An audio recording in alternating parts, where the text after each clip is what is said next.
our treatment philosophy at Superior Performance Physical Therapy is to use many different modalities and techniques to get to the final result, which is pain-free efficiency and your best health possible. We use such modalities and treatments as functional manual therapy and Barral, Visceral, and neural manipulation. Through using these different ways, we're looking at the whole body holistically, making sure everything's working efficiently, everything is moving properly, and that you're using the least amount of energy possible to do a task.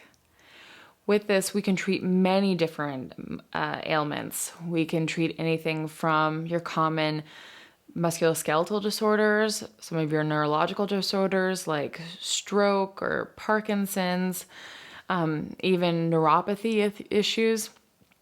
We can even look at your viscerals. We're looking at, for women's health, reproductive issues. We're looking at painful menstruation, urinary incontinence. For men that have had prostate issues, we can mobilize that.